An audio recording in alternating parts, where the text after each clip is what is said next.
Are we dependent on technology? That's what I asked my friends.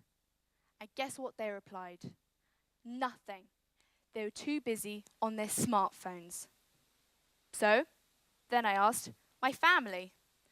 Same problem. They were too busy updating their Facebook profiles, even the 3-year-old. So, then I thought, I'll ask Google. And Google gave me more than 5,000 answers in less than a second. Far too many.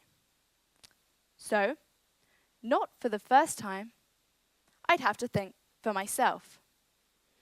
At first, I assumed that technology only referred to modern ways of communicating and computing that has transformed the way our generation interacts, entertains, and informs. Basically, the art of living. But this is a very limited view that suggests technology didn't exist before the birth of the internet. Technology was created when our ancestors first picked up a stone to use as a weapon, rub sticks to create fire. Only recently has it been used as entertainment, bringing us this golden age where people are being paid to create the latest application for your laptop, smartphone, and iPad. Humans have always been dependent on technology and have always sought technological advances. The urge to shape the environment to our needs is part of what defines us. Technology helps make us human. Therefore, asking, are we dependent on technology, is like asking, are we dependent on our legs, or on our sense of humor, or even better, on our ability to reason. But the important point is that just because technology is part of our nature, it is not always a good thing. We humans face a dilemma between the opportunities and the threats that technology presents. Let me tell you a story.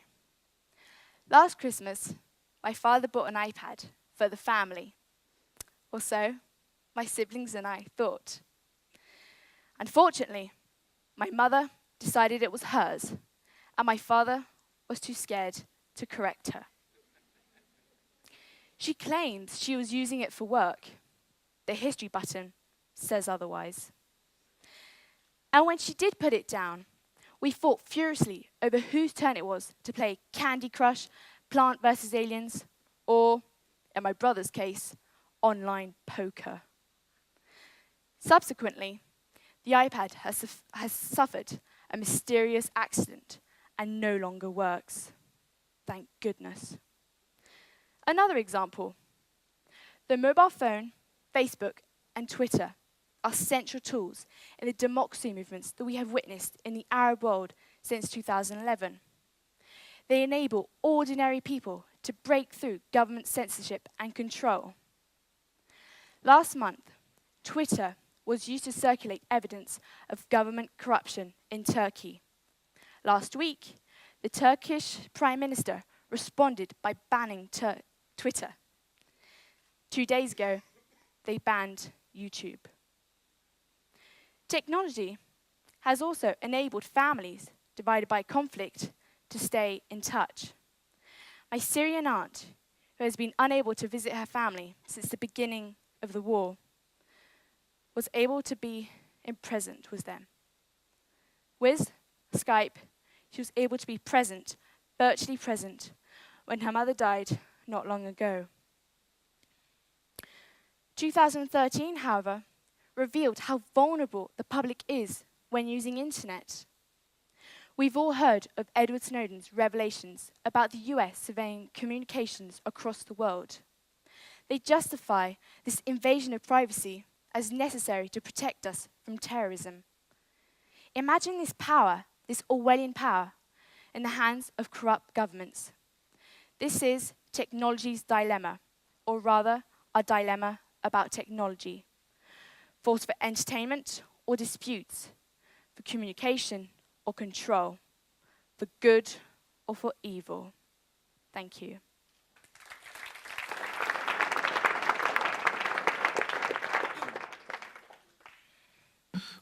Where, in your opinion, lies the balance? Which way is it tilting? The good or the evil?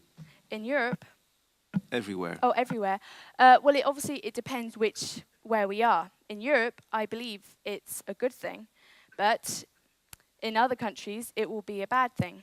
And for instance, in Africa, they're using, well, at least they are trying to use internet for education purposes. And in other countries, for instance, as I mentioned, Turkey, it depends. The government, they want to try and ban all these internet things, and the public are trying to use it to express themselves. You mentioned privacy issues. Yeah. What else do we give up as a user of technology? Life, I would say. I mean, I tried to stop using technology, and I realized that I started going out more. I was happier, and I also started doing yoga, which was brilliant. You disapprove of the blocking of both Twitter and YouTube by the Turkish government. So in that way, of course, government is interfering with internet, with our communication. But do you think it is the government's role to protect us from privacy and surveillance? For example, from the US government, who is maybe in Europe also taking too many liberties, following too closely at what we're doing with our phones on our PC? You mean the government is responsible? Should we be protected by laws? Should companies be limited in what they get to know about us? Well, I think the government should tell us what they want to know, and it's up to us to say if we want to give it to them or not. I think we need to ban anonymity. That is a problem. Freedom of speech is okay, but anonymity, that is where government try and hide the fact that they know this information and they can use it against us. So how do you see our technological future? Well, it's obviously going to, become better, and I hope it will be in a good way. But you can't tell, just from here, because it will change, and that is a certainty. Do you agree that we are getting addicted to technology? Yes. Are we dependent on technology is addiction. Who has a mobile phone here? Everybody. We will be dependent, and we are dependent, and we are addicted. And it's not a shame, as some people have pointed out. How long could you go without your mobile phone? A couple of weeks is the maximum, I think. But I try and stop as many texts as I can, and I try and communicate people, when I'm in front of them, and I try and send less useless texts, especially if I'm going to see the person very soon. I was wondering, it's possible to apply for a job on Twitter in about 140 characters, or what is it? Do you think that's a good thing or a bad thing? That's a bad thing, because you don't know if this person that you're talking to is real. On our side, if this job is actually a true job, and B, if the person that's applying for the job is actually suitable for it.